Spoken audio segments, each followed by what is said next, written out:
ಪುಣ್ಯಕ್ಷೇತ್ರ ಇದುವೇ ಬೊಪ್ಪನಾಡು ಕ್ಷೇತ್ರ. ಬೊಪ್ಪ ಬ್ಯಾರಿಯಿಂದ ನಿರ್ಮಾಣವಾದಂತಹ ಪುಣ್ಯಕ್ಷೇತ್ರವಿದು. ಈ ಪುಣ್ಯಕ್ಷೇತ್ರದಲ್ಲಿ ನಾನು ನನ್ನದಾದಂತಹ ಕಾರ್ಯವನ್ನು ಮಾಡುತ್ತಾ ಇದ್ದವ. ಹರಿಯ ಅವತಾರವಾಗಿ ಆಜ್ಞಾಧಾರವಾಗಿ ಈ ಧರೆಗಿಳಿದವ. ಸಪ್ತ ದುರ್ಗೆಯರ ಜೊತೆಯಾಗಿ ಬಂದವ. ಪ್ರಪಂಚದಲ್ಲಿನ ಧರ್ಮ ಮತ್ತು ಅಧರ್ಮಗಳ ಜಿಜ್ಞಾಸೆಗೆ ಧರ್ಮ ದೀಕ್ಷೆಯನ್ನಿತ್ತು. ಲೋಕದ ಜನರೆಲ್ಲರೂ ಧರ್ಮದ ಹಾದಿಯಲ್ಲಿ ನಡೆಯಬೇಕು ಎನ್ನುವ ಹಾಗೆ ಮನ ಮಾಡಿದವ. ಯಾರು ಅಧರ್ಮದ ದಾರಿಯಲ್ಲಿರುತ್ತಾರೋ ಅವರಿಗೆ ಧರ್ಮ ತತ್ವವನ್ನು ಬೋಧಿಸಿ ಈ ಧರೆಯಲ್ಲಿ ಧರ್ಮ ಎನ್ನುವುದು ಸ್ಥಿರವಾಗಿ ನೆಲೆಯಾಗಬೇಕು ಎಂದು ಸಂಕಲ್ಪವನ್ನು ಇಟ್ಟುಕೊಂಡವ. ನಿತ್ಯ ಪದ್ಧತಿಯಂತೆ ದೇವಾಲಯದಲ್ಲಿನ ಕೆಲಸ ಕಾರ್ಯಗಳನ್ನು ಪೂರೈಸಿ ನಾನು ನನ್ನದಾದಂತಹ ಬಿಡದಿಯನ್ನು ಸೇರಬೇಕು ಎನ್ನುವಂತಹ ಹೊತ್ತಿನಲ್ಲಿ ಆಶ್ಚರ್ಯವಾಗಿರುವುದನ್ನೇ ಕಾಣುತ್ತಾ ಇದ್ದೇನಲ್ಲ. ದೇವಾಲಯದಿಂದ ಸ್ವಲ್ಪ ದೂರದಲ್ಲಿ ಹರಿಯುತ್ತಾ ಇದ್ದಾಳೆ ಶಾಂಭವಿ ನದಿ.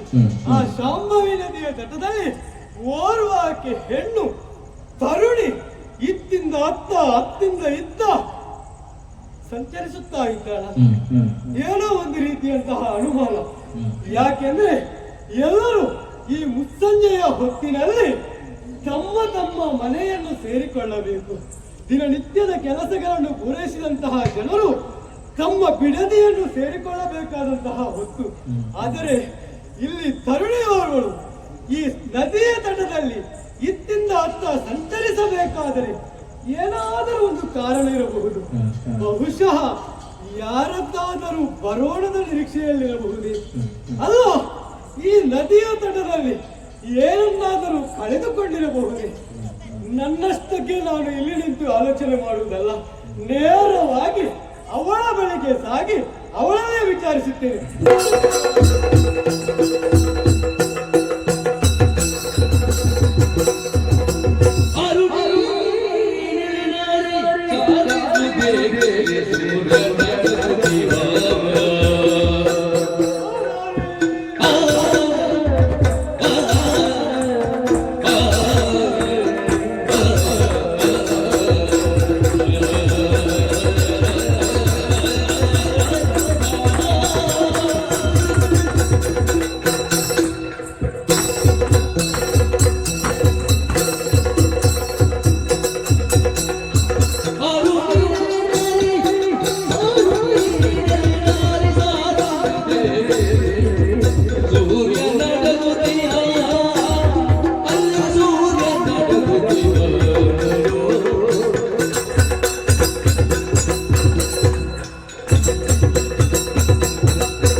ಓರ್ವಾಕೆ ಹೆಣ್ಣು ನೀನು ತರುಣೆಯ ಮಣಿ ಹೆಣ್ಣೆ ಈ ನದಿಯ ತಟದಲ್ಲಿ ಇತ್ತಿಂದ ಅತ್ತ ಅತ್ತಿಂದ ಇತ್ತ ಸಂಚರಿಸುತ್ತಾ ಇದ್ದೆ. ಸತ್ಯ ಮಾತ್ರವಲ್ಲ ಒಮ್ಮೆಗೆ ಆ ಹೊಳೆಯ ಭಾಗಕ್ಕೆ ನದಿಗೆ ಒಮ್ಮೆ ಇಳಿತೆ. ನೀರಿನಲ್ಲಿ ಅದೇನೋ ಆಟವನ್ನು ಆಡುತ್ತೆ. ಆಮೇಲೆ ಮತ್ತೆ ಮೇಲೆ ಬರುತ್ತೆ. ಎಲ್ಲ ಹೆಣ್ಣೆ ನೀನು ಮಾಡುವಂತಹ ಈ ಕಾರ್ಯ ಸರಿಯಲ್ಲ ಅಂತ ಹೇಳುದು ನಾವು. ಯಾಕೆ ಈ ಹೊತ್ತು ಯಾವುದು? ಮುಸ್ಸಂಜೆಯ ಹೊತ್ತು. ಈ ಹೊತ್ತಿನಲ್ಲಿ ಮನುಷ್ಯರಾದವರು ತನ್ನ ದೈನಂದಿನ ಚಟುವಟಿಕೆಗಳನ್ನು ಪೂರೈಸಿ ತಮ್ಮ ಮನೆಯನ್ನು ಸೇರಬೇಕಾದಂತಹ ಹೊತ್ತು ಇದು. ಈ ಹೊತ್ತಿನಲ್ಲಿ ನೀನು ಅದರ ಗೊಡವೇ ಇಲ್ಲದ ನೀನು ನಿನ್ನಷ್ಟಕ್ಕೆ ನಿನ್ನದೇ ಒಂದು ಲೋಕದಲ್ಲಿ ಇಲ್ಲಿ ವಿಹರಿಸುತ್ತಾ ಇದ್ದಿ. ಹೆಣ್ಣೆ ಯಾಕೆ ಇಲ್ಲಿದ್ದಿ? ಇಲ್ಲಿ ಏನು ಮಾಡುತ್ತಾ ಇರುವುದು? ಯಾರು ನೀನು? ನಿನ್ನ ತಂದೆ ಯಾರು? ನಿನ್ನ ತಾಯಿ ಯಾರು? ಅದೆಲ್ಲ ಇರಲಿ, ನೀನು ಇಲ್ಲಿ ಇರುವುದು ಸರಿಯಲ್ಲ. ಆದಷ್ಟು ಬೇಗ ನಿನ್ನ ಮನೆಯನ್ನು ಸೇರಿಕೋ.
ಅದೆಷ್ಟೋ ಹೊತ್ತಿನಿಂದ ಈ ಶಾಂಭವಿ ನದಿಯ ತೀರದಲ್ಲಿ ತಿರುಗಾಡುತ್ತಾ ಇದ್ದೇನೆ.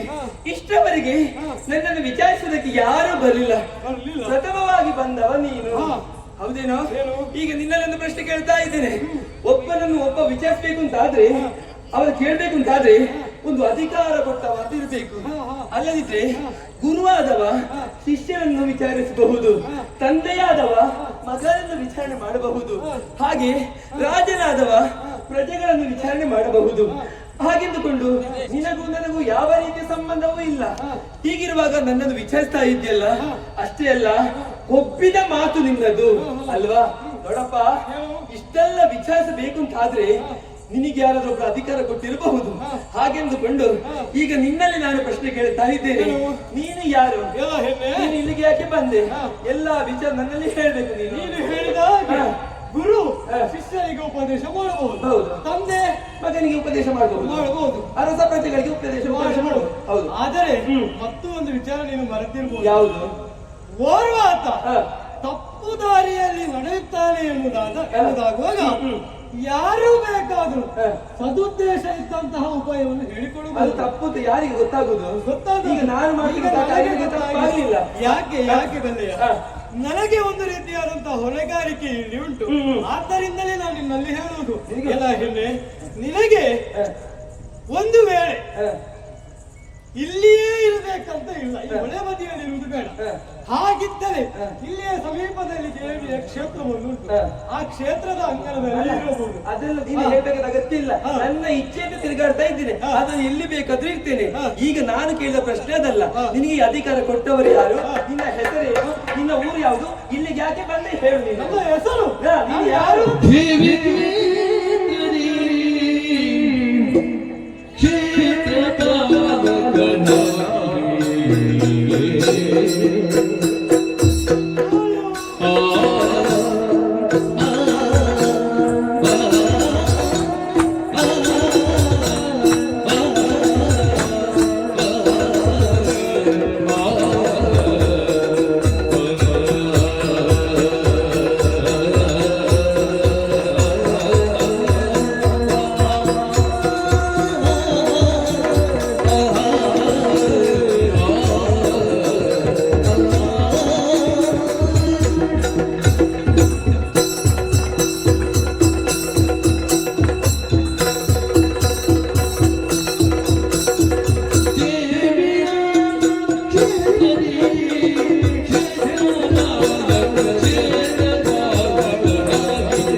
ಎನ್ನುವಂಥದ್ದು ಸ್ಪಷ್ಟವಾಗಿ ನನಗೆ ಅರ್ಥವಾಗಿದೆ.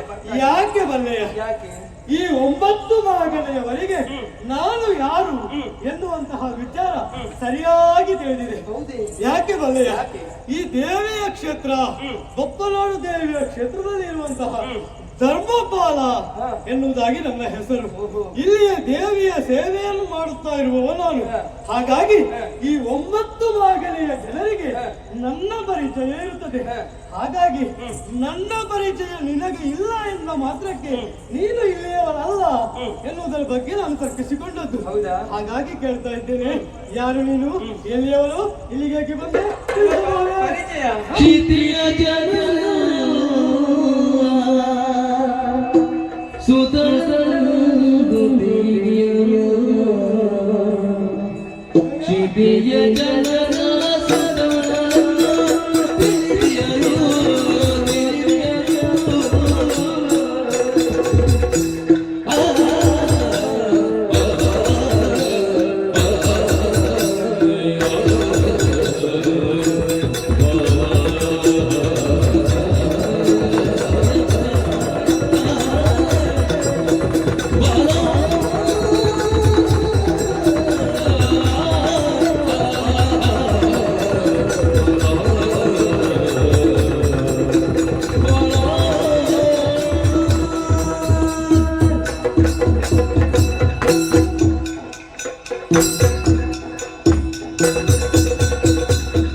ನೋಡಪ್ಪ, ಈ ಪ್ರಪಂಚದಲ್ಲಿರುವಂತಹ ಎಲ್ಲಾ ಮನುಷ್ಯ ಜೀವಿಗಳಿಗೆ ನಾನು ತಾಯಿಯಾಗಿದ್ದೇನೆ. ಇವರೆಲ್ಲರೂ ನನ್ನ ಮಕ್ಕಳು ಹಾಗೆಂದುಕೊಂಡು ಇಲ್ಲಿ ನಿಂತು ಇಷ್ಟರಿಗೆ ನೀನು ಮಾತಾಡಿದ್ಯಲ್ಲ, ನೀನು ನನಗೆ ಮಗನಾಗಿದ್ದ. ಮತ್ತೆ ನಾನು ಹೇಗೆ ಮಗ ಆಗುದು? ನನ್ನ ಮಗ ಅಲ್ಲ, ಎಲ್ಲರೂ ಮಗ ಅಂತ ಆದ ಮೇಲೆ ನೀನು ಮಗನೇ ನನಗೆ. ಇಲ್ಲ, ನಾನು ನನ್ನ ತಾಯಿ ಅಂತ ನಂಬಿದ್ದು ಯಾರನ್ನು? ಯಾರನ್ನು? ಈ ಕ್ಷೇತ್ರದ ಅಧಿದೇವತೆಯಾದಂತಹ ದುರ್ಗಾಪರಮೇಶ್ವರಿ ಅಮ್ಮನನ್ನು. ಆಗಿರಬಹುದು. ದೇವಿ ಎಂಬುದಾಗಿ ನೀನು ಆ ದೈವ್ಯ ಭಕ್ತ. ಹೌದು. ಹಾಗೆಂದುಕೊಂಡು ಇವರನ್ನೆಲ್ಲರನ್ನು ನಾನು ಹೆತ್ತ ತಾಯಿ ಅಲ್ಲದಿದ್ದರು ಹೊತ್ತ ತಾಯಿ ಆಗಿದ್ದೇನೆ. ಅನವರತವು ಇವರನ್ನೆಲ್ಲ ರಕ್ಷಿಸ್ತಾ ಇದ್ದೇನೆ. ಹೀಗಿರುವಾಗ ನಿನ್ನೊಂದು ಮಾತು ಕೇಳಬೇಕಾ? ತಾಯಿಗೆ ಮಕ್ಕಳು ಬುದ್ಧಿಯ ಮಾತನ್ನು ಹೇಳುವುದುಂಟಾ? ಉಂಟಾ? ಕೇಳು, ಉಂಟಾ? ಹೀಗಿರುವಾಗ ನೀನು ಅದೇ ತಪ್ಪನ್ನು ಮಾಡ್ತಾ ಇದ್ದಿ. ತಾಯಿಗೆ ಬುದ್ಧಿಯ ಮಾತನ್ನು ಹೇಳ್ತಾ ಇದ್ದಿ, ಒಪ್ಪಿನ ಮಾತನಾಡ್ತಾ ಇದ್ದಿ. ಆದ ಕಾರಣ ಮಾತು ಹೇಳ್ತಾ ಇದ್ದೇನೆ. ಇಷ್ಟವರೆಗೆ ನಾನು ಹೇಳಿ ತಪ್ಪಾಯಿತೆಂಬುದಾಗಿ ನನ್ನ ಕಾಲಿಗೆ ಎರಗಿ ಕ್ಷಮೆಯನ್ನು ಯಾಚಿಸಿದರೆ ಇಲ್ಲದಿದ್ದರೆ ಏನು ಮಾಡ್ತೀನಿ ಗೊತ್ತಿಲ್ಲ? ನೀನು ಶಿಕ್ಷೆ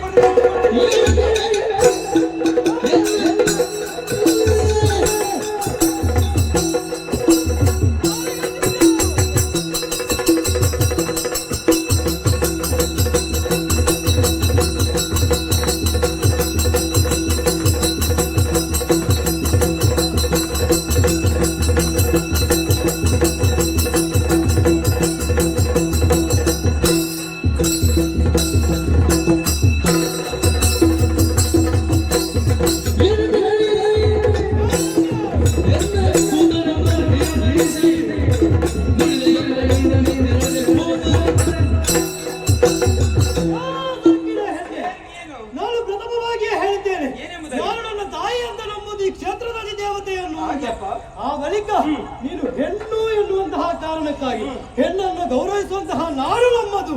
ಹಾಗಾಗಿ ನಿನ್ನ ಮಾತಿಗೆ ನಾನು ಒಪ್ಪಿಕೊಳ್ಳಬಹುದು. ಆದ್ರೆ ನೀನು ನನ್ನ ಮಗ ಮಗ ಮಗ ಎನ್ನುವ ಹಾಗೆ ಸಹಸ್ರ ಭಾವನೆಯಿಂದ ನುಡಿತಾ ಇದ್ದೀಯ. ಇದು ಸರಿಯಲ್ಲ. ಮತ್ತೆ ಮಗ ಪ್ರೀತಿನ ಮಮತೆಯಿಂದ ಪುಣ್ಯಾತ್ಮನಿನ ಮಗ ಎಂಬುದಾಗಿ ಹೇಳಿದ್ದಲ್ವಾ? ಮತ್ತೆ ನಿನಗಿಂತ ಕಿರಿಯವರಿದ್ರೆ ಹೇಳ್ಬೋದು. ಪ್ರಾಯದಲ್ಲಿ ನಿನಗಿಂತ ಹಿರಿಯವ ನಾನು ತಿಳ್ಕೊಂಡದ್ದು ಅಲ್ಲ, ಖಂಡಿತ ಅಲ್ಲ. ನೀನು ಮಗನ ನೀನು ಕಿರಿಯವನೇ, ಒಪ್ಪಿಕೊಳ್ಳಿಕ್ಕೆ ಸಾಧ್ಯವೇ ಇಲ್ಲ. ಅದಕ್ಕೆ ಇಷ್ಟೆಲ್ಲ ಮುಚ್ಚಬಾಯಿ.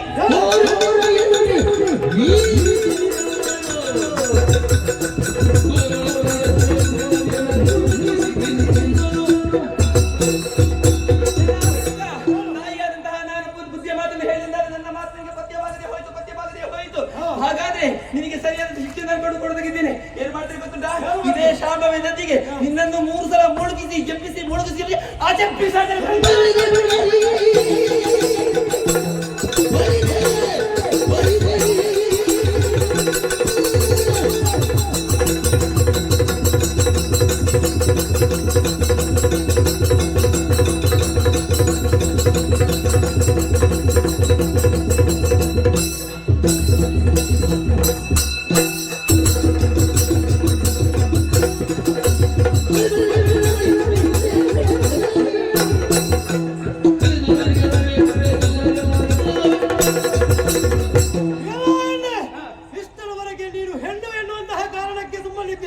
ನೀನು ಬರ ಹೆಣ್ಣೆ ಅಲ್ಲ, ನೀನು ಬರ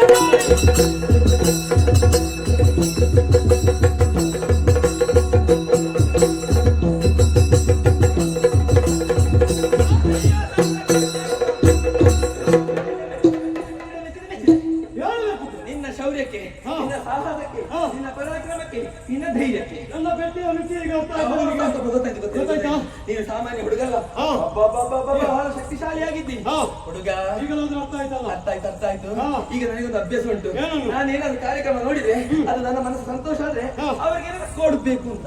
ಹೌದಾ? ನೀನು ನನಗೆ ಬಹುಮಾನ ಕೊಡಬೇಕು ಅಂತ. ಹಾಗೆ ಈ ಹೊತ್ತಿನಲ್ಲಿ ನಿನ್ನ ಜೊತೆ ಕಾಳಗ ನಡೆಸಿದವಳು ನಾನು. ಪರಾಕ್ರಮದಲ್ಲಿ ನೀನು ಗೆದ್ದಿದ್ದಿ.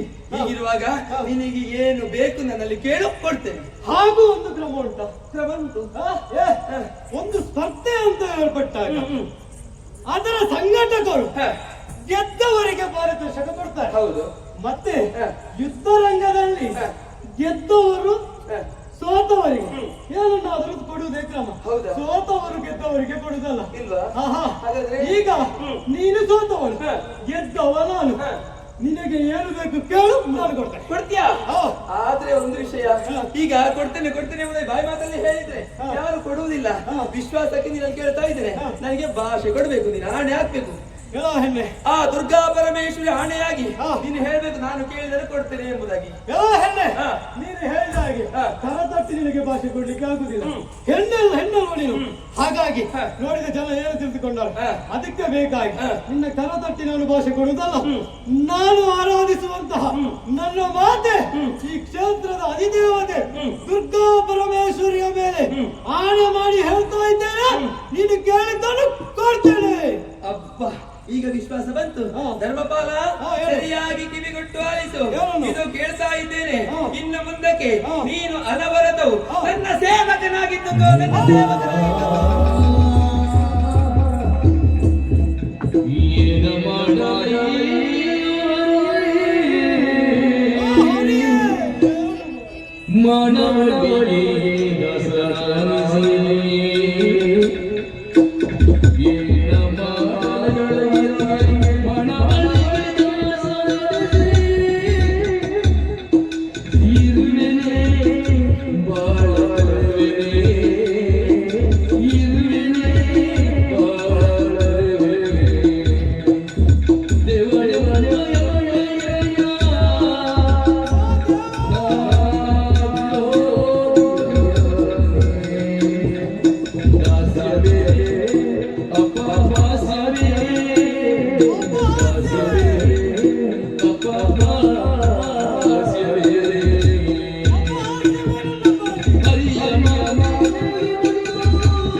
ಯಾಕೆ ಇಂತಹ ಸ್ಥಿತಿಯನ್ನು ನನಗೆ ಒದಗಿಸಿ ಬಿಟ್ಟೆ? ನಿನ್ನ ಆಜ್ಞಾವರ್ತಿಯಾಗಿ ಧರೆಗಿಳಿದ ಧರ್ಮ ರಕ್ಷಣೆಯ ಕಾರ್ಯದಲ್ಲಿ ಮುಂದುವರಿಯುತ್ತಿರುವಂತಹ ಈ ಧರ್ಮಪಾಲನಿಗೆ ಇಂತಹ ಸ್ಥಿತಿ ಒದಗಿ ಬಂತೆ. ಈ ಭೂಮಿಯಲ್ಲಿನ ಸಾಮಾನ್ಯ ಓರ್ವ ಹೆಣ್ಣಾಕೆ ನನ್ನನ್ನು ಮಾತಿನಲ್ಲಿಯೇ ಕಟ್ಟಿಬಿಟ್ಟಳಲ್ಲ, ನನ್ನಿಂದ ಭಾಷೆಯನ್ನು ಪಡೆಕೊಂಡಳು. ಪರಿಣಾಮವಾಗಿ ಸೂರ್ಯ ಚಂದ್ರರಿರುವವರೆಗೆ ಅವಳ ದಾಸರಾಗಿರಬೇಕು ಎನ್ನುವ ಹಾಗೆ. ಅಯ್ಯೋ, ಈ ಧರ್ಮಪಾಲನಿಗೆ ಒದಗಿದಂತಹ ದುಸ್ಥಿತಿಯೇ ಹರಿಯೇ, ಯಾಕೆ ಇಂತಹ ಸ್ಥಿತಿಯನ್ನು ನನಗೆ ಒದಗಿಸಿ ಬಿಟ್ಟೆ? ಈ ಕ್ಷೇತ್ರದಲ್ಲಿ ದಿನನಿತ್ಯವೂ ಮಹಾಮಾತೆಯಾದಂತಹ ದುರ್ಗಾ ಪರಮೇಶ್ವರಿಯ ಸೇವೆಯನ್ನು ಮಾಡುತ್ತಾ ಇದ್ದಂತಹ ಧರ್ಮಪಾಲನಿಗೆ ಇಂತಹ ಸ್ಥಿತಿಯೇ.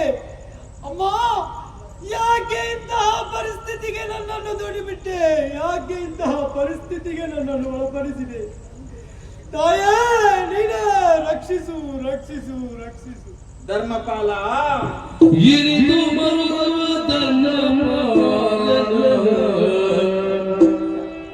ಇರಿದು ಬರುವ ಧರ್ಮಪಾಲನ ಮುಂದೆ ಪರಮೇಶ್ವರಿ ವರ್ಗಾರಾಣಿ ಅಂತ್ಯವಿಲ್ಲ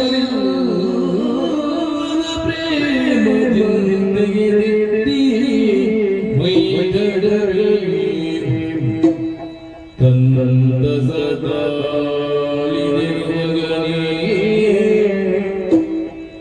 ಕಿಂಗುದು ದಿಪೆನಿಗಳ ಪರಿಸಲಿರುವುದು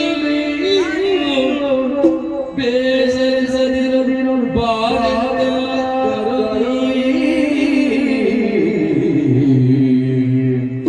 ಇನಿತು ಬರುವ ಧರ್ಮಪಾಲನ ಕಣ್ಣು